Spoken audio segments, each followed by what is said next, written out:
Hi, welcome to spring, early spring here in Michigan. We've got the newsletter coming out now, and I've got a great topic that I'm talking about how you are your best influencer for your genes. And when we think of influencers, we think of hip people on Instagram, TikTok, which I won't be doing. There are no dances involved here, by the way.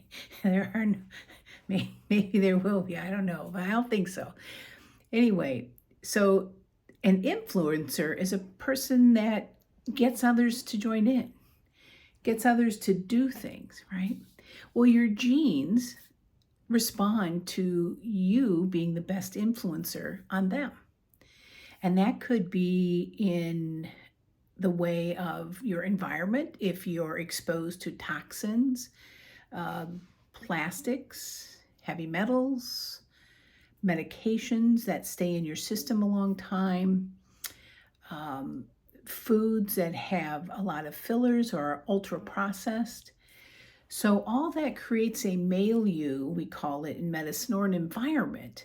And that environment comes under the form of epigenetics, the influence upon the genes. So the biggest influencer in the room on your genes is you. And that's what we're going to talk about in the newsletter this week. So enjoy reading it. If you have questions about that, get a hold of me. And I think, too, it's important to know always when we look at genes and when we study genes, the influence on them, especially genomically, you can change. It's not set in stone. So when we do your genetic testing with the hero's genome, when you participate that to become the hero of your own journey, we're not giving you a diagnosis. We're not saying you will get this disease, you won't get that disease. We're saying, what does the roadmap look like? Like you're driving across, I always picture the state of Colorado because I did a lot of traveling there when we lived there. I just think of all the back roads and I think of the main roads. And sometimes the main roads where you think they're going to be super highways like I-70 could end up being a parking lot. Why? The infrastructure's not there. Why? There's too many cars and not enough lanes.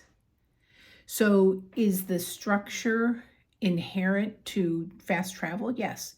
Is the functionality there? No. Why? Because we need more lanes or perhaps less cars. So the same is true on our signaling of our genes.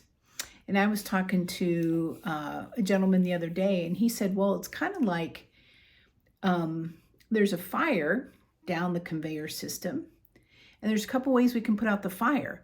If on the conveyor system there's a lot of wood coming down, we could do two things.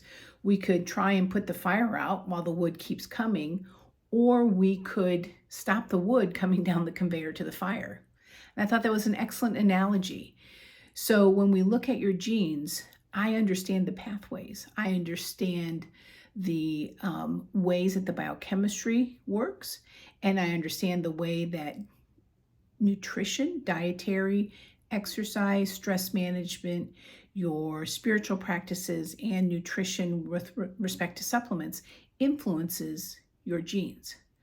And I will help you to become an excellent influencer of your health through your genetic profile. And I'm looking forward to doing that. Enjoy your day.